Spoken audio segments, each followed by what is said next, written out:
Thank you, Michael. Thank you, Rosie. And thanks to every one of you who has taken time to join in this conversation that we hope will illuminate a heretofore obscure but vitally important chapter in history. That's really for Michael and Rosie.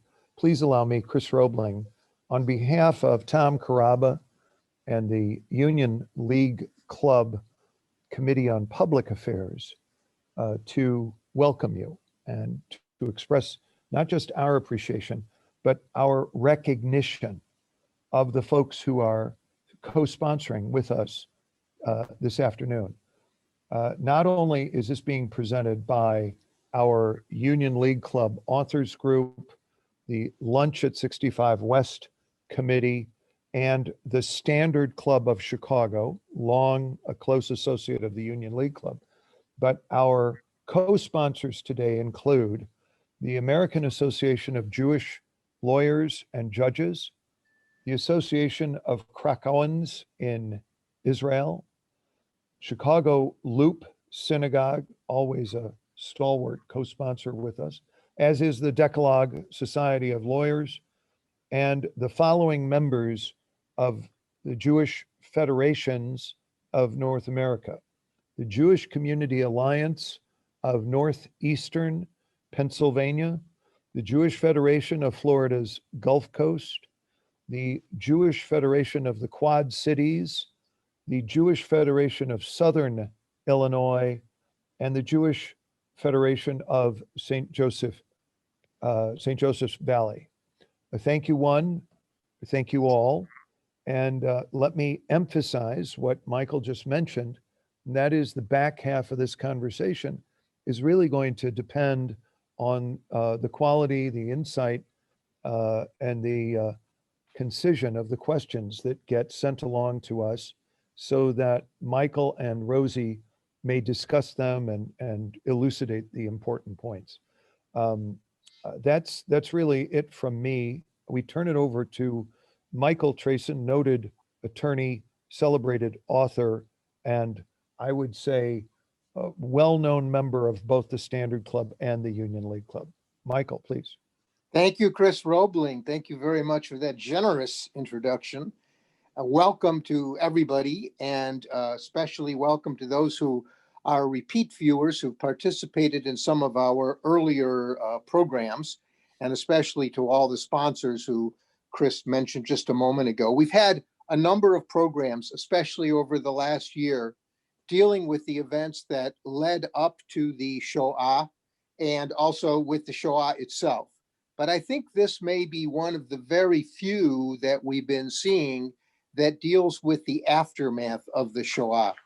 And when I say aftermath, I'm talking about the period as the Red Army coming from the east began to liberate the parts of Poland and the Soviet Union, even in the 1944 era, even as early as July, August.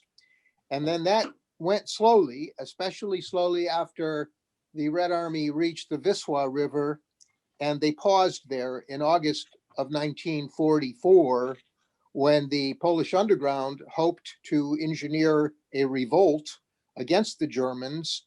They knew that the Red Army was on the other side of the river in Praga. And unfortunately, and this is another topic for another day, their uprising took place, but without any help from the Red Army, which was slowed down. It stuck there. There may be reasons they deliberately did that. And then finally, as you know, yesterday is the anniversary, January 27, 1945, when the Red Army reached the gates of Auschwitz, better known under the German name Auschwitz. By delaying that long, it meant that there were tens of thousands of survivors in places like Łódź, Poland, who were murdered in the meantime. Had the Red Army moved in faster, they would have been saved. So we'll deal with all of that and in other discussions, but right now we're talking about a specialized subject which Rosie has written on, and I have her book right here. I hope people will buy the book. It's a great read. and it's focused on individuals. But to put it into context, one has to imagine that it's now 1946, 1945, 1946. The war ended in May 8, in a sense, because that's when we had Victory in Europe Day and we had the surrender of the Germans. But the war didn't really end then either. In fact, those stories of Jews attempting to return to their homes and finding violence instead are quite numerous. Most people know that in August of 45 in Krakow, there was a small pogrom, small meaning only 2 people were killed, but not small. And then in July 4th, 1946 was the very famous Kielce pogrom. And that's been written about extensively. But we also know that the Kielce pogrom was only one incident of many more, including throwing people off of trains, etc., that took the lives of, we don't know how many, 1,200 or 2,400, but these are all people who survived and yet were murdered just because they survived. This story today is about a boat called the Josiah Wedgwood. It was named that later in its life. It started out as a submarine chaser, and it became transformed to a so-called banana boat. I really think the story kind of, it's amazing that we're doing it today, because this week in synagogues throughout the world, we read the portion from the Torah that recounts the exodus of the Jews from slavery in Egypt. And in those days, what we are reading about this week, they crossed the Red Sea. In our time, these Jews on their exodus going to their promised land, the descendants of those same Jews we read about, they crossed the Mediterranean Sea. So it's quite appropriate to have this program today. And also because yesterday marked the arrival at Auschwitz of the Red Army. You notice I don't say liberation of Auschwitz. We have issues over whether that's properly called a liberation. Well, I'd like to give you more background, but you tuned in today to hear from our guest, Rosie Whitehouse, who's sitting in London. And we should know that we have guests coming from all over the world. It's terrific how many people have gathered together today. I'm going to ask you, please use the chat only to, communicate among yourselves and talk about what you'd like to talk about. But for questions and answers, there is a Q&A function on your screen. You'll find it wherever it may be, depending on your device. And we will entertain those questions and give you some answers, hopefully, later on in the program. But for right now, I would like to introduce Rosie and ask her, before she gets into the subject matter, tell us about the person who wrote this book and more about your background and your particular orientation to the story, how that all evolved. Rosie? Well, I think it's a good place to start, actually, because firstly, if you've read the book, I can address some of the questions which might be lingering in your mind. But if you haven't read it, it'll give you an idea of what you're about to get yourself into if you do order a copy. The first thing I'll say is that I'm a journalist. And so when I stumbled across this story of the Josiah Wedgwood, when I was researching a travel guide to Italy, my first instinct when I realized was this was an unknown story and it was something somebody else had not written about, which as a journalist, that's like a red rag being waved in front of you. But my first instinct was to get in my car and to drive to the places where the story rolled out over the years. So the journey took me from Lithuania all the way down to northern Italy. And so this is a book which is not just a history book, it's a book about contemporary Europe, because I was asking questions as I went along about how the story was actually remembered on the ground, and if it was, why was that so, and if it wasn't, why had it been forgotten, as well as trying to hunt down the survivors themselves and to talk to them. Now, you may have noticed that my surname is Whitehouse, and you don't have to be a genius to work out that that is not a Jewish name. So lots of people assume that I wrote this book because my husband is Jewish, and in my ordinary daily life, I'm actually Mrs. Judah. But as my youngest daughter said to me, that, you know, look, whenever you go out and talk, Mommy, you've just got to make it clear you would have written this book whether you met Daddy or not. I think to a certain element that's true, and we'll get onto that in a minute. But before we dismiss my husband and put him in the dustbin, I think it's very important to talk about the experiences that we have had together since we moved to Romania just after the revolution in 1990. And I think that this is actually sets the way that I approached this story, because it was a story in a part of the world where I've spent much of my life and much of also of my working life. And from Romania, we moved to the former Yugoslavia in 1990, and my husband reported from the front lines as that country collapsed. And one thing that I will say is that I remember very clearly him calling me up saying he was outside a town called Srebrenica. And when I put the phone down, I went to look for somewhere called Srebra something, which on the map, which I had pinned up in the kitchen. And this actually haunts me, because I know that there was at some point people looking at atlases looking for Auschwitz, because they'd never heard of it. And it's very frightening to remember there was a time when nobody had heard of Srebrenica.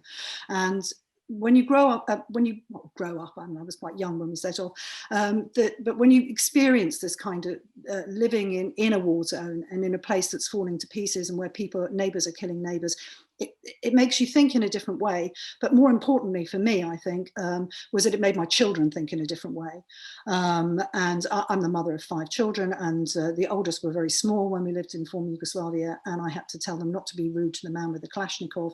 And they were asking me very difficult questions like, why are Daddy's boots covered with mud from a mass grave and who was in it? So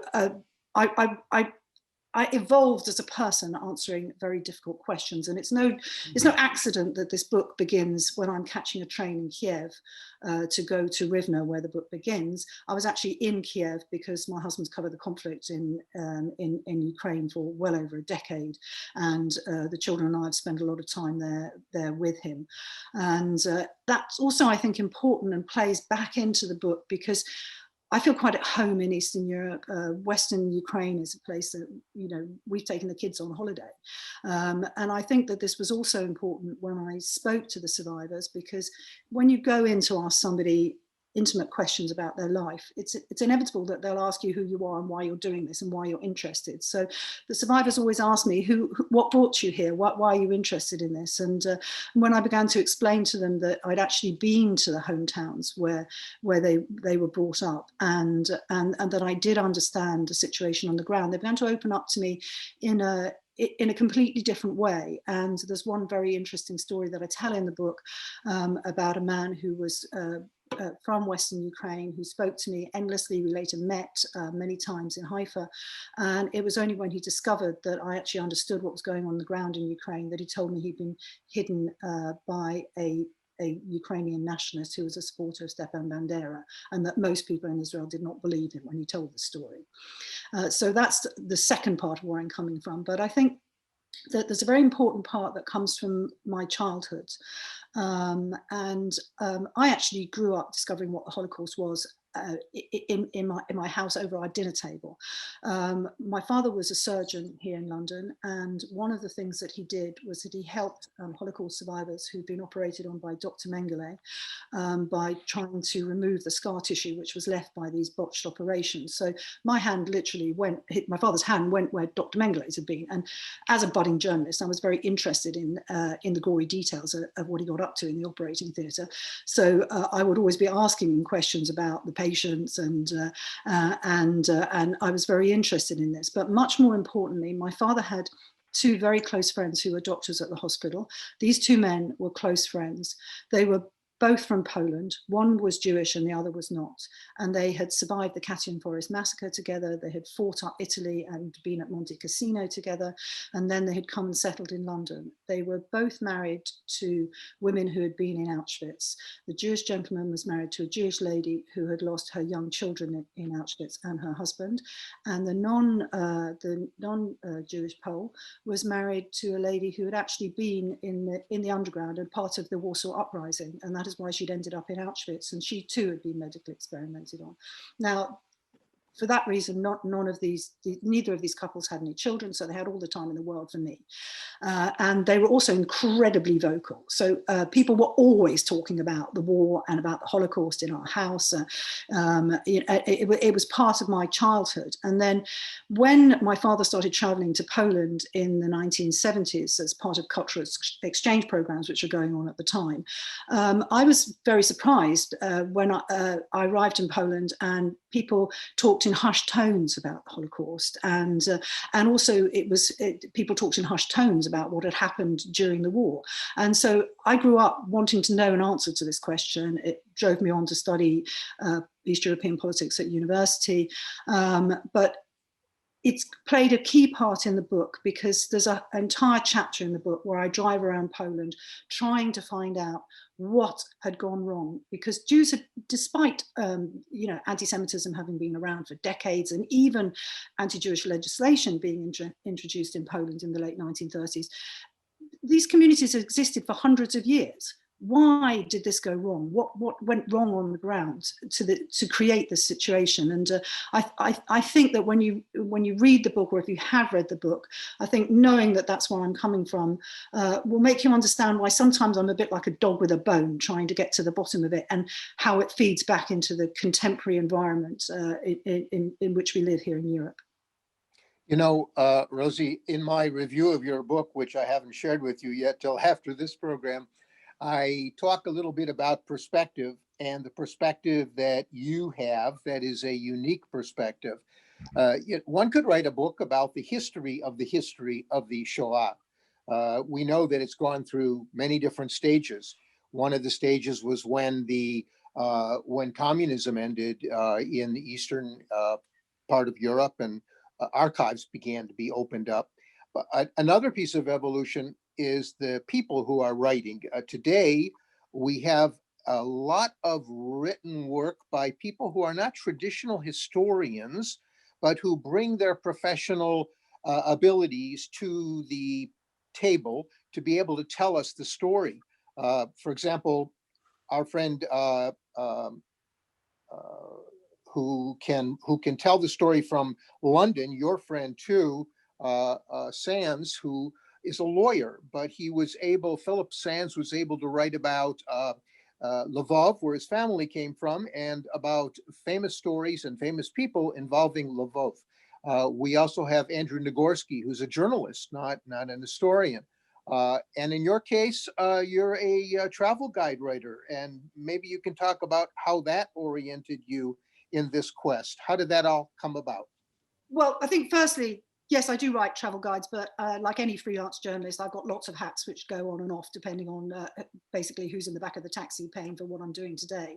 I've done many things in my career. One was to run a publishing house which specialized in eyewitness accounts, and I've worked very closely with survivors of the Rwandan genocide and the Cambodian genocide on their memoirs. So, this is also a speciality of mine, even though I do have another rather nice speciality, which is writing about the French and the Italian Riviera. So, I mean, everyone has to have a break, and that's how I discovered this story. But I think that the journalism really plays in here into the construction of the book, because I was absolutely determined that I was going to find the identities of these people. And I think also the other thing that plays in here is that I think that technology made that possible. This book could not have been written 10 years ago. Because the technological things that I used in order to find the survivors in the first place, these things did not exist. Now we can find archives online, but also in addition to this, when I had found people's names, because to jump the gun a bit, what happened to the people who on the Wedgwood was that they tried to run the Royal Naval blockade of the Palestine Mandate. The ship was boarded by the Royal Navy, and they were taken to the Atlit detention centre. Those of you who've been to Atlit will know it's a pretty shocking place with its wooden watchtowers, and I think it's an embarrassment for the British Empire personally, but we can get onto that later. But I think the thing is that I was then, when I found their names, I was able to trace them not just in English, I was able to trace them in languages that I don't speak. Now, I don't speak Hebrew. I certainly don't speak I don't speak German. I can get by a bit in Polish, but not enough to actually hunt for people on the internet. And now, of course, you can do that with Google Translate. I was then able to read entire books and articles by Google Translate, which fed into this, so that it's a good reason why a book of this style has not been written before, and I think was open to be written by a journalist, not by somebody who would be hunting in archives, because the answers actually weren't in archives. Your storytelling is really magnificent, and I think we all have to admit that depending upon where the observer is coming from, their own perspective may affect how they describe it. I remember many years ago, Americans saying that World War II began on December 7th, 1941, forgetting that the guys across the river in Canada, it was September 1st, 1939. Similarly with Poland, although Poles certainly know it, there are more than a few people who are ignorant of the fact that it was 17 days after September 1st, 1939, assault by the Germans, that the Soviets invaded Poland. And in a very large sense, one could say, although there might be some arguments over it, I would say Poland remained more or less an occupied country from September 1st, 1939 until very much later in 1989 or 1990, one might even say. And I think the couple of comments that have come through have stressed that using the word liberation or giving freedom to the Poles by the Soviet army is perhaps not exactly the way it's seen or the way it was. Instead, it was a continued occupation and a continuing story. But speaking of these stories, I wondered if we could ask you to pick a couple of the examples of people you met whose stories were the most compelling. In fact, one of the most famous of the survivors, Abba Kovner, is somebody that I'd love to hear your comments about. Abba Kovner. Well, it was a great tragedy, obviously, that I wasn't able to interview Abba Kovner, but his story runs through the book. And I think that's what makes Abba Kovner so extraordinary, is that he was always one step ahead of the game, all the way along through this story. He's the man who can see further than everybody else can. And while I was researching the book, I went to Vilnius and I met an elderly lady partisan who had been part of his NAKAM group. And it was really interesting to meet her and see how she talked about him, just like I might be talking about a friend, because you can see these historical figures, and you just forget that they were actually real people, and there are real people alive who still remember them and remember their foibles as well as their great virtues. Now, Kovner was part of a much wider group of partisans who began to see that there was no future for the people in certain parts of Eastern Europe. But he was also part of a group of partisans who found themselves in a head-on collision with Stalinism. And Kovner basically got a tip-off and told him that if he didn't leave and also take those people who wanted to go with him, that they might well find themselves in the Gulag. So these Jews like Kovner really had no choice. But I think it's also tells you a very interesting story which feeds back into the people on the Wedgwood, because I became very interested when I started to work out who they were, that there was a high number of people who were partisans who sailed on this boat. It's kind of obvious these were Jews who already knew how to hold guns and knew how to fight back, but there were also people who were members of numerous resistance movements, which I personally had never heard of. And it revealed to me, firstly, the nature of these survivors. And also I began to realize that in Kovner, you see the fact that Jewish resistance doesn't stop the moment you could of liberation. This Jewish resistance carries on, and it's that any kind of aid and assistance that the survivors get it's literally a do-it-yourself stuff done by Jews for Jews, and that is really, really extraordinary. I mean, maybe later we can talk about Abba Kovner's decision that he was going to try and kill 6 million Germans. It's interesting because it showed me that on one hand you can think, oh, the survivor is a totally good person and we're seeing a story of good people. This was actually a really bad thing, in my opinion, that he tried to murder 6 million people. You can't condone it. But it shows that it's a very complicated situation, and there's no black and white, it's all very grey. But if we look as we see Kovner going further on after this, one of the things that really struck me was that I discovered that he wrote an account of what had happened in the Holocaust to the Jews of Europe, which includes the Exodus afterwards, in the form of like a Torah scroll. And it was one of the most moving things that I read when I was researching the book, because it's really frightening to see it portrayed like that, like it's the Book of Esther, where there's an explanation to who Hitler is. It's really frightening because Kovner was writing for people who would be living in 1,000 years' time. And the really frightening thing, I think, just to wrap up about Kovner here, is that I actually ordered that book, which was a book which had been held in a library in Illinois and had in it stamped redundant material. And that's actually the really scary bit. Thank you. In a sense, history is a collection of human engagement, of individual stories. Much of that is in your book. Just to give a little bit of background in response to some of the chat that are coming through, this story that you've written is about 1,300 survivors who, after the battles were over, except for the killing of Jews, but after the main military battles were over, found their way, some of them to DP camps, displaced persons camps. We're going to talk about that. And then eventually down to Italy. And this group, like many other groups, it wasn't an exclusive group, made its way down to a place called Vado on the Italian Mediterranean shores. And that's an area that you knew well.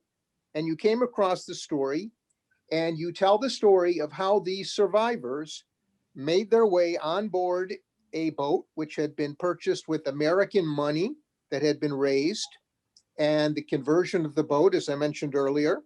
And then, as everyone knows, there was a British blockade, and they broke the blockade, and they eventually disabled their engines and were towed into Haifa Harbor and taken to Atlit, which is just south of Haifa, and eventually released. So it's the story of the Exodus, kind of, for people who know that story, which is a better known one, and many other boats. If you visit Israel, when you're driving up the Kavish Chof past from Tel Aviv to Haifa, you pass Herzliya, and there's a little hill that's next to the highway that has one of these boats in honor of the Mapilim, the illegal immigrants who came through in those days. That's the general story about this. But can I just come back at you there a little bit?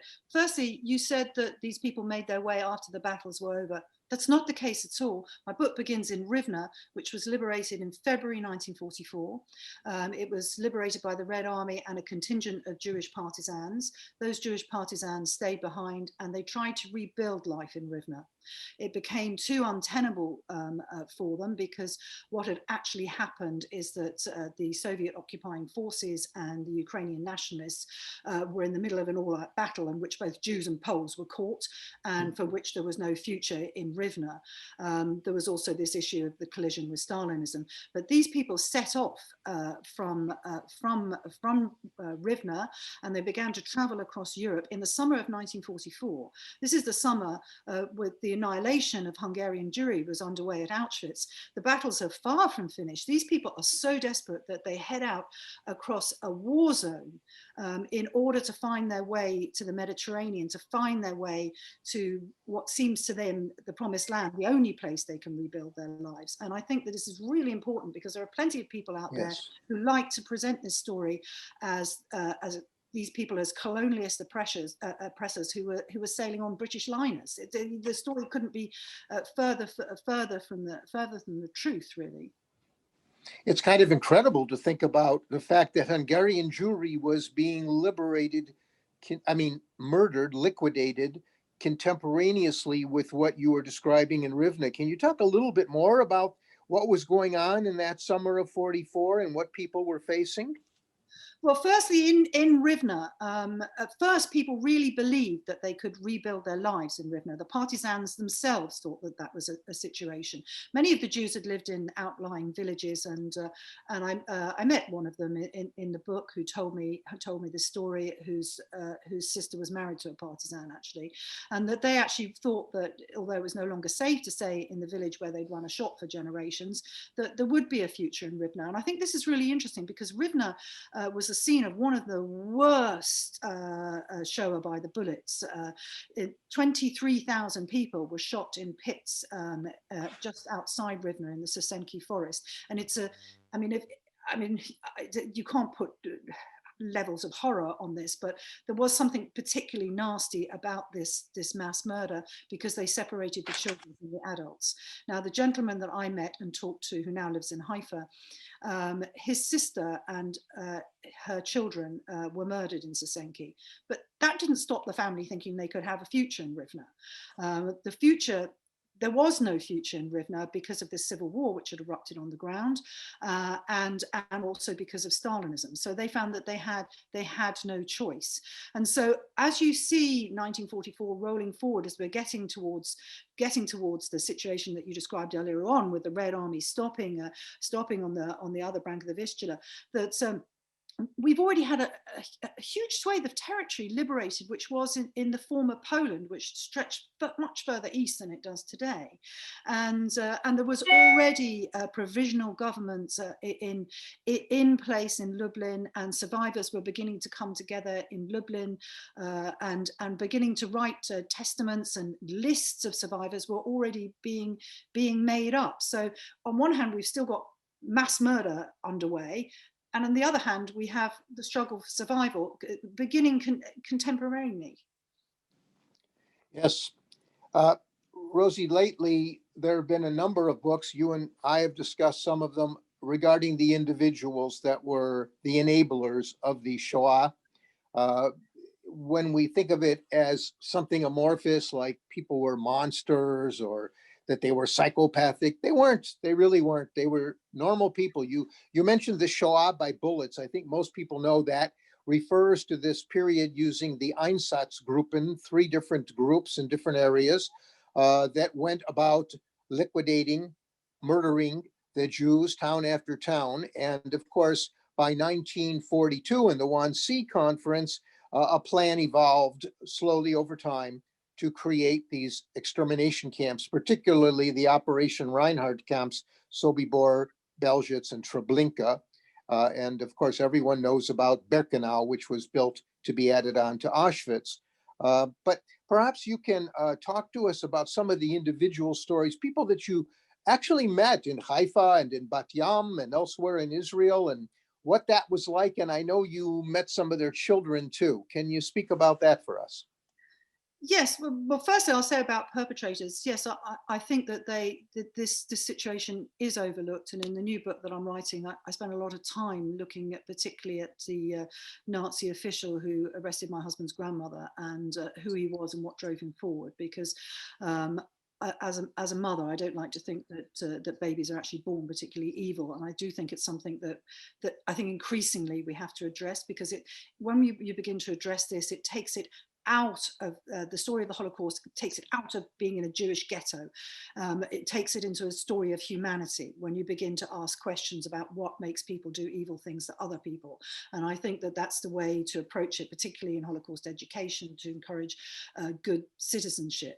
But yes, I think that it's also some of the people that I met, they had literally faced evil in the eye. And I met a very interesting man who lives in Bat Yam. He's called Moshe Haelion, and he was born in Thessalonica. It's again not a little known, but it's an overlooked story of the Holocaust, of what happened to the Jews of Thessalonica. Thessalonica, for those of you who may not know, is a very important port city in northern Greece, and it had sometimes called Saloniki. That's right, and it had a very big Jewish population. At some points in its history, the Jews were the majority of the people who lived in the town. But these Jews were also quite different. They were Sephardis, they had a different culture, and they also spoke a different language. They spoke Ladino, and they were the descendants of the people who'd been expelled from Spain. So this was a really important culture, and the Jews were taken actually by the same man I just mentioned, Alois Brunner, who actually then later swooped down on the Jews in Nice and where he caught my husband's grandmother. And but Brunner basically destroyed this community within a matter of weeks. And Moshe Hayalion's family were put in the ghetto, and they were offered a chance to resettle in Poland. And the situation was so dire that they volunteered to go on the first transport. And Moshe Hayalion, he went on to sail on the Wedgwood. He went on to become a soldier, and his story tells us how the person in the striped prison gear actually became, a suntanned Israeli soldier with a gun. But in old age, he started to write poetry, and when I went to meet him, he showed me his poems, and he sang to me his poems in Ladino, and it was an extremely moving moment because I was sitting in his rather smart flat in Bat Jam, and outside of the window it was evening, and I could see the lights twinkling in the distance of Tel Aviv, and he had already told me that when he arrived in Israel, he had Palestine as it was then, he had no assistance from anybody, and he built his wife, who was from Romania, who he'd met on the Wedgwood. He built them a lean-to shed where they lived. And I think that but the key thing about his poetry is that you can see that I could see he was still trying to work out what had happened. He was actually still in a shock of amazement that the Germans could actually do this, and they could actually have murdered his family. And I think that his story, I mean, there's no one story that's more interesting than the other. In fact, many of the stories I can't find are the ones that I find so fascinating, because there are so many untold stories of the Holocaust hidden within the list of the people, which is at the back of the book. But Hayalion's story really shows you the fact that these survivors have come head on with evil, and it takes generations to work out why this had happened. And I think that's something very important to get across. I mean, I think it's a bit dramatic sometimes to say intergenerational trauma, but I did find it extremely interesting with my own children that I never had to explain anything about the Holocaust to them. It was like they just knew it automatically. And that, I think these are things which people in the wider world need to understand as to these implications of this. Moshe Hayalion is still alive. He lives in Bat Jam. He has a family. He's still looking for some people that he met in the DP camps. I've just been helping his daughter do this. This is not something in history. This is every day. It's in my email box every day. It's not ancient history. It's living history. And I think that's also why it was good for a journalist to find this story. I want to remind people too, if I may, that in the Q&A function, please send in your questions. We haven't closed yet, but we'd still like to get more of those questions, and use the chat function for exchanging ideas, which you've done well, but more questions from the audience are solicited. Rosie, the perspective you bring to this is really amazing. I know that some people are going to think that you got interested in this because you're married to a Jewish person, but I know that you would have written this book in any case, as I think your daughter once said to you, because of your compassion and your curiosity and your connection with Eastern Europe as well. It's a story that really needs to be told, and you've done a marvelous job at that. I suppose you could have settled in on a couple of those stories and just written a book about those. And two of them that I'd like you to address is the guy on the bicycle in Italy. Can you talk about him and his mission? Yes, well, the guy on the bicycle is Giovanni Brasi, and he's called the memory cyclist in Italy. Now, for those of you who don't know, the bicycle is actually quite a symbol of resistance in Italy. And it was, there were many famous Italian cyclists who were part of the resistance, and people used the bicycle to communicate with other people. So it has more of a connotations in Italy than it would have if he was cycling across America, which I'm sure he's quite capable of doing, by the way. But I met him when I was beginning to uncover the story of why those people who were not Jewish helped the survivors when they flooded into Italy. At least 80,000 Jews flooded over the Alps, and those on the left who had opposed fascism came out to help them. And the story that Rosie is trying to tell is to revive this story, and it's a contemporary story here through a children's home up in the Alps. Actually Bergamo, which when I wrote this book was a place that nobody had ever heard of, but now we know it was the epicenter of COVID in Europe. And not far from there was a children's home where over 800 child Holocaust survivors were cared for by people who had come from Jews who come from the Palestine Mandate. It's a really beautiful story, and Blasi cycled from Salvino, where this home was, through Italy, and then went to meet the children of Salvino who now live in Israel, and he cycled to Yad Vashem. And it was a very important story in Italy. It hit lots of headlines. He spoke in schools on the way with his bicycle, and what was crucial here was that the story was being presented as a refugee story, and I think that it's very important that we look at it in this context, and we teach children about the Holocaust in this context, that this is a story of refugees who've been driven from their homes, who were welcomed in Italy. And of course, Italy is on the front line of refugees coming from the other way these days, from North Africa. Basically, in simple terms, the left in Italy use this to hit the story to hit the right on the head. So Blasi is a really interesting story. He's also a very lively character.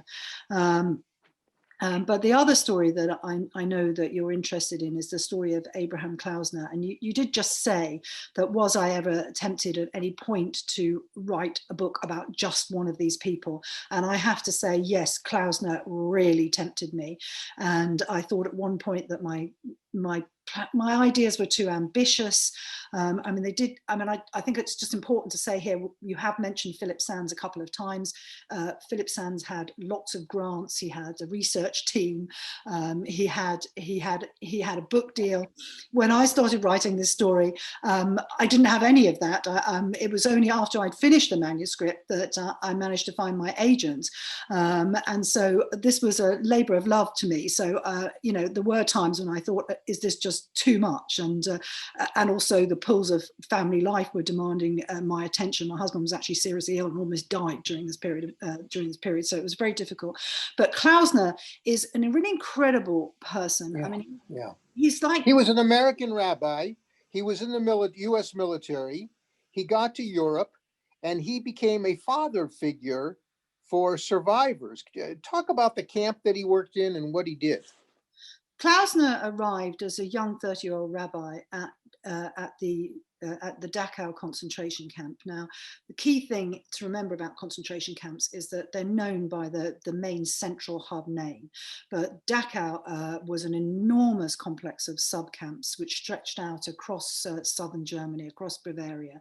And he basically was told to look after the survivors. Now, let us also remember that in the closing months of the war, we were talking about, here yesterday in Britain, we celebrated Holocaust Memorial Day, and a lot of people think that that was the end of it. No. 76 years ago, people were enduring the most horrendous death marches and being death marched into Germany. So there were far more Jewish survivors than had been in any time during the war in Bavaria. Now, Klausner arrived with absolutely no training.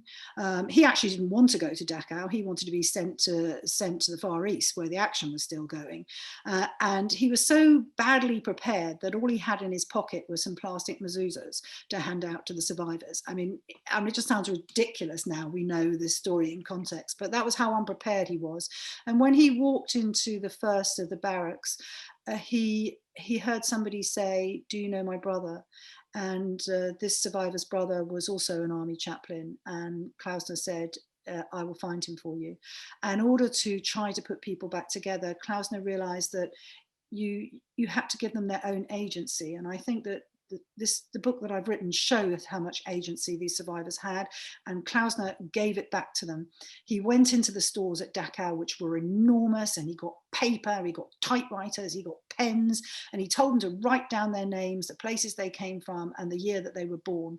And he printed this list, and he took it to his office, which was in the Deutsches Museum, the big science museum in Munich. And this office became the central beating heart of this exodus of the Jews from Europe. So people would pass through his office. They would tear a copy of the page out of the book if the name was relevant to try to track down their relatives. And they would write on the wall their names and where they'd been. Now, I think what it is also important is the backdrop to Klausner's story, and that is that when he arrived in Dachau, it was a moment when survivors were being treated very badly by the American army. Now, I'm old enough to remember growing up with World War II movies, and when which the Americans are the hero, and they're usually played by John Wayne. So when I discovered that, in fact, General Patton, who was in charge of the armies on the ground in Germany, the American army, was a rabid anti-Semite, I was actually quite taken aback. Basically, Abraham Klausner went head on with people like Patton in order to get the displaced people, as they were described, categorized in a different way, because the Allies categorized them by nationality. And that meant that if you were from Poland or Lithuania or Ukraine, you could actually find yourself as a Jewish person in the same barracks as somebody who'd actually persecuted you in the camps. And it was Klausner's drive that led eventually to the American decision to give the Jews a special identity in the displaced persons camps. And of course, that's the very first time that Jews are actually recognized as an individual group. And of course, the British were very slow to do this, which is something that we can discuss perhaps later in the Q&A about British policy towards the Jews. It's interesting because in North America, in the UK, generally speaking, I think Jews are viewed both by themselves and by non-Jews as a religious group. And so the Americans very naturally looked at people by their geographic national orientation, origination. So a Jew from Poland or a Catholic from Poland, Americans didn't care. Catholic, Jewish, they didn't catch on to the idea that Jewish was a distinct identity. As we're approaching the hour, we have a lot of questions to get into. And if I may, I'd just like to throw out a couple of them rapidly and just get some quick answers on some of these. One of the sub-subjects that one of our viewers in Israel has asked about is religious orientation. Did you run into people who were religious and maintained their religious level of observance, even through all of this and through the exodus to Palestine, and who remained religious in their life? I think this is a really interesting question. I think the first thing is that we have to define what we're talking about when we're talking about religious orientation. If you grew up in a house which was extremely completely assimilated, if you were a Berlin Jew or a Parisian Jew and you never went to synagogue, after the Holocaust, you were left with a simple philosophical idea of God. And that's something completely different, because if you didn't do anything observant at home, you had nothing that came from Jewish religious culture in your background. But of course, many of the Jews who came from Eastern Europe, not all of them, but many of them came from religious backgrounds. And so religious observance was not just simply a question of whether you believed in God or not. It was about whether you continued the traditions of your family. And so if you wanted to observe, you wanted to go to synagogue to observe something, it was probably because you'd gone with your father. And if you wanted to light candles at home or even cook a particular dish, it was because you were remembering your mother. So rejecting a Jewish religious tradition was a very different thing. And I think I have met many survivors, actually not in the case of this book, but in other work that I do here with the child Holocaust survivors who came to the UK.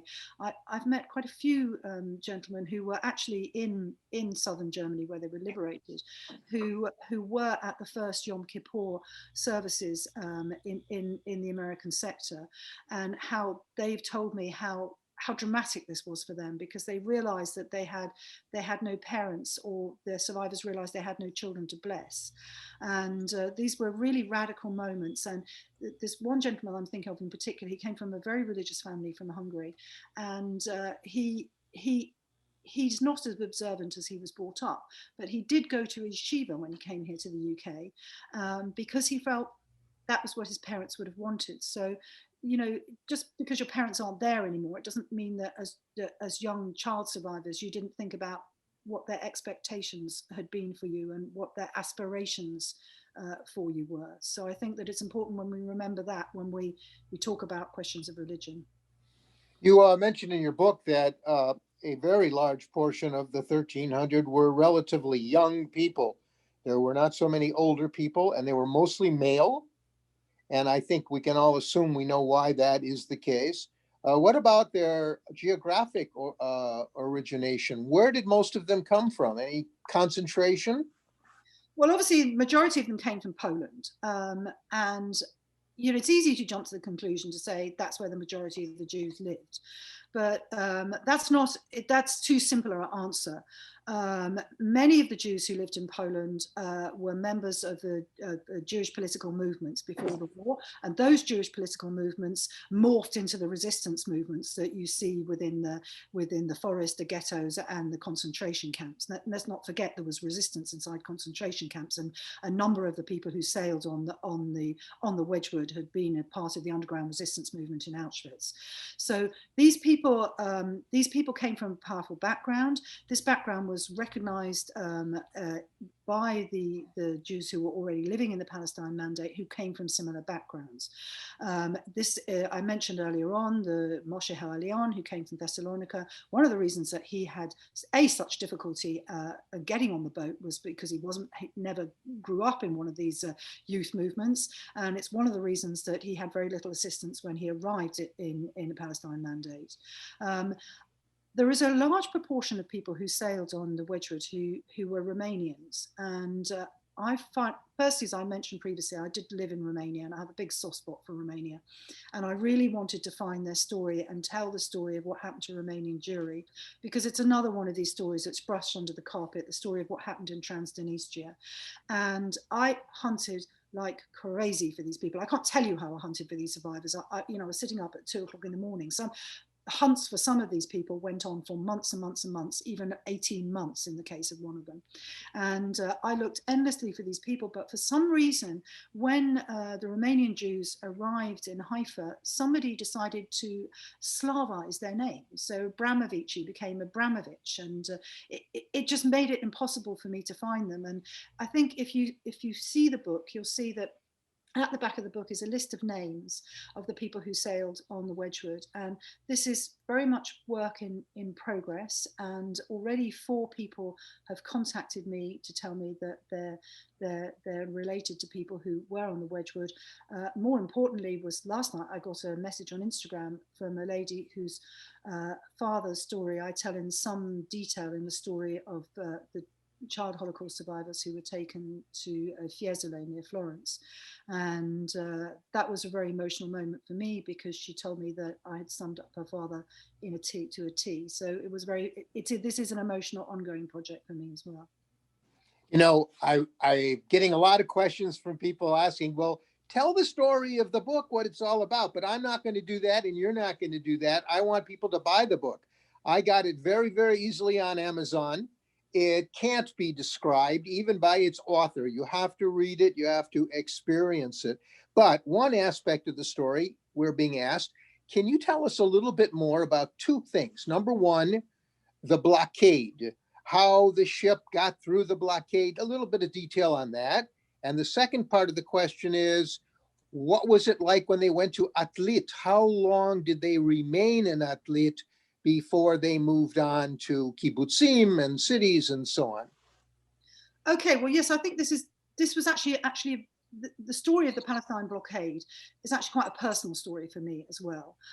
My grandfather fought in Palestine during the First World War, and he was an Irish cavalryman, and he was one of the first people to chain the Jabotinsky brigades, and he was fighting for the Balfour Declaration, which is when the British government came behind supporting the idea of a Jewish homeland. And to me, it was a great mystery. There were a number of mysteries in this story to me. And one was, why did this policy change? Why in March 1939 did the British impose such strict limitations on immigration to the Palestine Mandate? And why did the Labour government carry this on afterwards, after the war, even though they promised to repeal this in the hustings? It's a very important question, which takes us into bigger questions of the British Empire, the Labour Party's relationship with Jews in this country. But it is a very uncomfortable story for Britain, because it was very uncomfortable for those people who were serving in the armed forces in the Palestine Mandate. I mean, one of them was actually my father-in-law, who was posted to Jerusalem and then was offered the choice to leave because he was a Jewish soldier, and he left. And you can see that the difficulty that put the British military in, and it was very uncomfortable for these young British Marines who had to board these ships, and the ships were actually boarded just off the coast at Haifa, and the people on the Josiah Wedgwood were told not to fight back. In fact, actually, when you listen to their testaments and you talk to them, a lot of those who were on the deck were busy throwing the guns and armaments that they were also bringing in over the side of the boat. And the people were then, the boat was then towed and taken into the harbour in Haifa, and people were then taken to Atlit.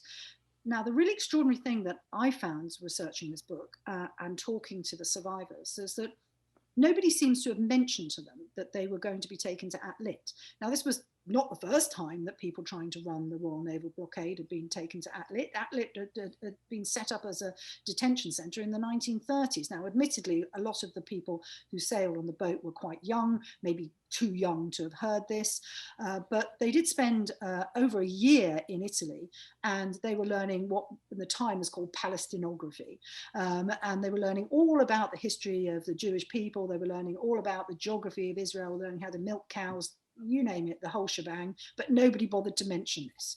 I think it's quite interesting. So the people felt tremendous shock. I mean, the thing is that it was a brutal moment, but for many people it was, you know, they weren't in Atlit for a particularly long time, but the time they were in Atlit was very difficult because a number of things happened at the moment the Wedgwood arrived.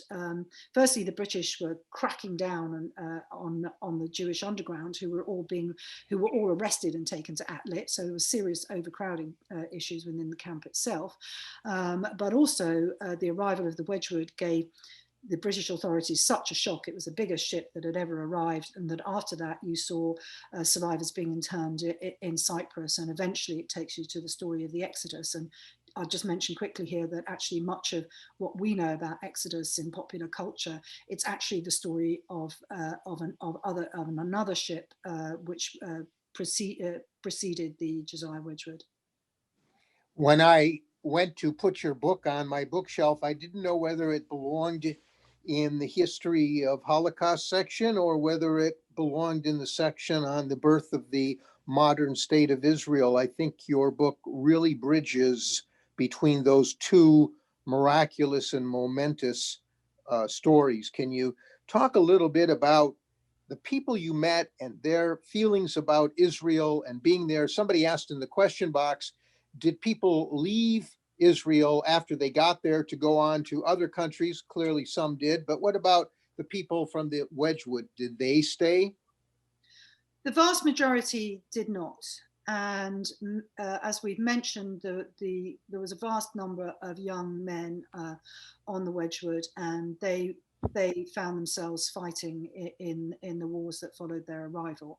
And that actually also played a very important part in how they settled into what was about to become Israeli society, because they'd fought in these crucial battles of the War of Independence, which gave them a key position in society, which many of those survivors who came after the founding of the State of Israel did not have. One or two of them left because, you know, the situation in Israel was extremely difficult. You know, it was a frontline. I mean, it still is in many cases a frontline country, and some people found it very difficult to cope with that. They had been through such levels of trauma. One is a Holocaust survivor who I had a very interesting conversation with, because he was deaf. And he lived in Oregon, and we communicated on email over a period of well over a year, until sadly he was run over by a car. And but others left because they found relatives elsewhere. And in fact, I just mentioned the daughter who wrote to me to say that she liked the story about her father. In fact, he is one of those who left. He discovered that he had family in Toronto, and the pull of family ties was just too strong, and that he left. But the vast majority of them, as far as I know, stayed in Israel. And many of the people who sailed on the Wedgwood actually died in some of these crucial battles of 1948. I was very touched. I think it was the last page of your book when you made the observation about walking around the streets of Tel Aviv. And I don't want to use my words. You use your words and talk about that a moment, please. Well, I just realised, as it was actually when I was coming back from interviewing Moshe Hayelion, and I got off the bus in the water and walked along the waterfront, and I actually realised there'd been quite a few elderly people who'd been sitting on the bus, and I just realised that I could easily have sat next to one of them on the bus and not realised it, and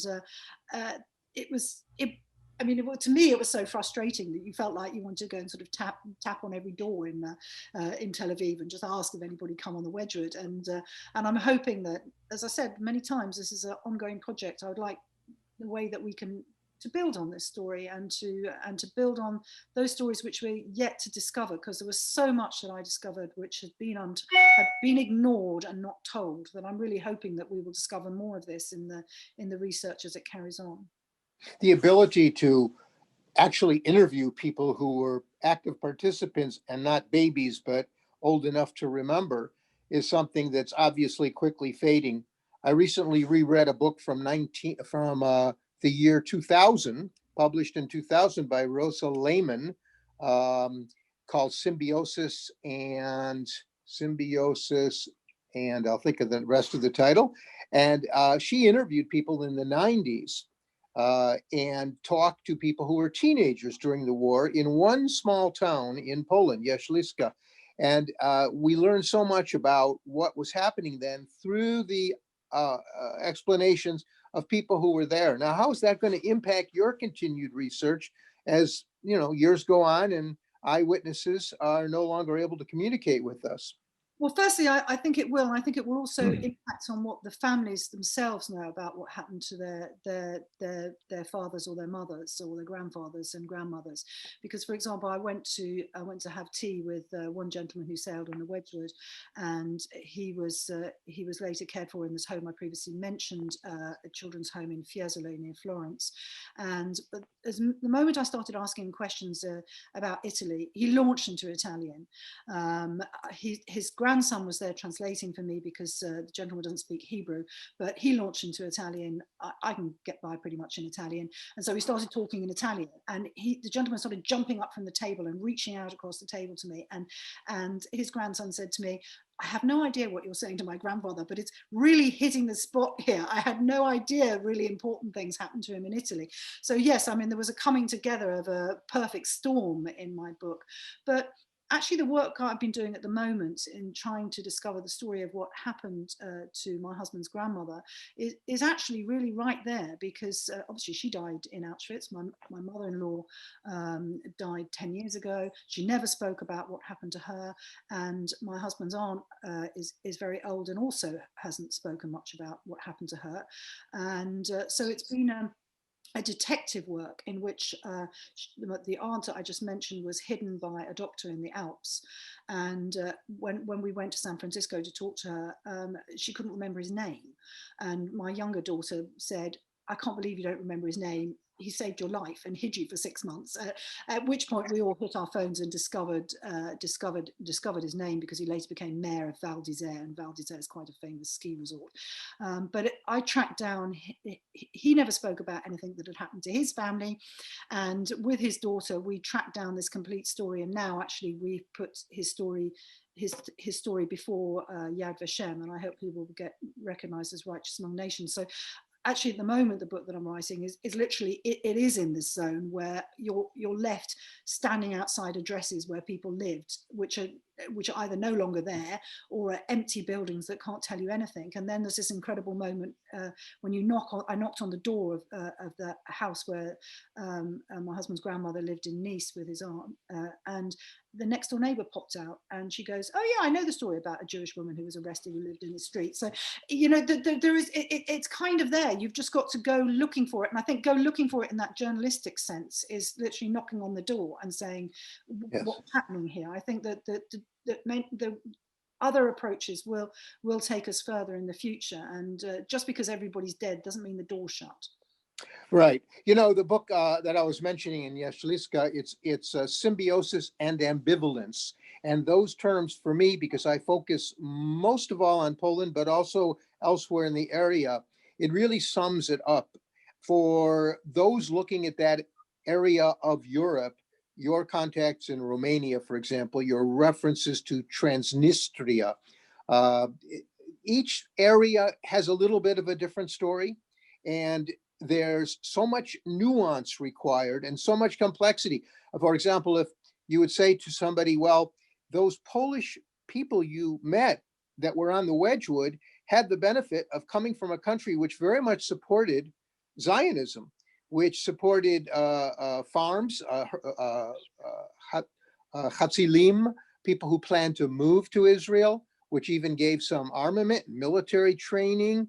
This was happening much after, I guess, after Pilsudski died for the 5 years, 35 through 39, where, like in Germany, there was a movement that Jews would move out of those countries and go to Palestine. And they actually had the benefit of that. Did you run into any of that in the people you talked to? Yeah, I think that's very important. But I mean, I also met people who said their families were 50-50. I mean, Jewish politics was a complicated business in Poland before the war. You could find, one member of the family was a Zionist, another member was a Bundist, and the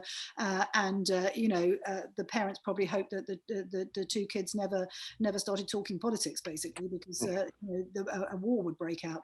So people were very divided, and I think it's also important to, as you say, that there were different reactions. There were different reactions after the Holocaust from different Jewish communities across Europe, and it's wrong to try to just jumble everything together and say Jews after the Holocaust. No such thing exists.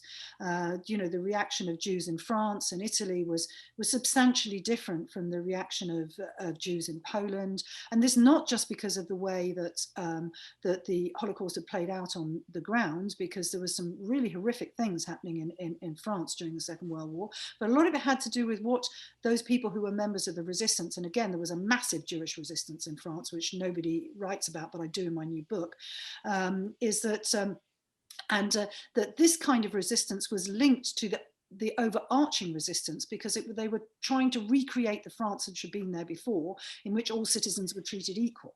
They were fighting for the rights of the Republic, the rights of the revolution.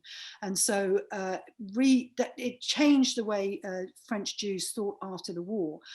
So it's a very complex subject, and something that really concerns me, particularly going back to Holocaust Memorial Day yesterday, is this emphasis on Auschwitz, this emphasis in Holocaust education, which centers on Germany and Poland and ignores other places. And it means that we're in danger of new generations growing up who think that everything happened in Poland, everything happened in Auschwitz, and forgetting these other stories, which are crucially important, and feed into the bigger story. And that it means that we don't recognize the Holocaust for what it really was. It's so important what you said. One could study France, the occupied portion, Vichy, and even North Africa, which gets very little attention in terms of the Holocaust and the Nuremberg laws application, etc. This conversation could go on forever, but my executive producer is about to shoot me through the Zoom. So I'm going to thank you very much. I wish we could continue this, and definitely people have to read your book. It's magnificent. Chris? I want to thank both of you. I really do. And I want to thank the audience. I've got a lot of thank yous here, and I appreciate everyone who's still watching. We've had tremendous subscription for this conversation. And Rosie, I want you to know I sent out the link to the Amazon page so that folks can get their copy, sit with it over the weekend, or as soon as they get it from Amazon. And there you go, the people of the beach.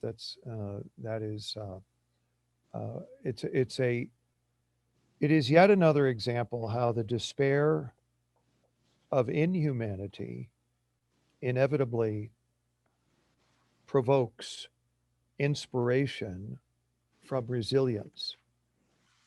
And I think that this conversation, as you say, comes at a most opportune moment, because it does broaden the conversation of yesterday's Holocaust Remembrance Day and further situates the event, the historical tragedy, in a greater tapestry of human emotions, human actions, failings, all of the finitude with which we've been blessed by our Creator. So it's a real privilege to have welcomed you, and I really hope that Michael will find you again and that we'll be able to chat more. And you've got to stop at the Union League Club or at the Standard Club when you make it to Chicago. Let me now, for those of you who remain, I want to say thank you to Kathy Hurley, the coordinator of the authors group. She did a lot of things to make sure that this ran today. We want to thank our co-sponsors, the Standard Club, inside Union League Club. It's the authors group, it's the public affairs committee headed by Tom Caraba, and outside of the club and the Standard Club, the American Association of Jewish Lawyers and Judges, the Association of Krakowians in Israel, the Chicago Loop Synagogue, Decalogue Society of Lawyers here in Chicago, and the following members of the Jewish federations: the Community Alliance of Northeastern Pennsylvania, the Jewish Federation of Florida's Gulf Coast, the Jewish Federation of the Quad Cities, the Jewish Federation of Southern Illinois, the Jewish Federation of St. Joseph Valley. We thank you one, we thank you all. The Union League Club was founded 140 years ago to direct commitment to country and community. There's no way to achieve that commitment without reflection on events. And today you've caused very serious reflection on the most important events. So I want to thank all who have attended, and most especially you, Michael, and you, Rosie, and all who've helped put this thing together. It's my privilege to have welcomed you a moment ago. And now, unfortunately, I must say goodbye to the people all over. I've got a long list of the cities that were represented. It's way too long to read right now, but wow, we did good business today. So there you go. All right. Thank you. Thank you. Thanks so much. Thank you so much. Bye, everybody. Right, thanks, bye-bye. Rosie. Bye. Bye.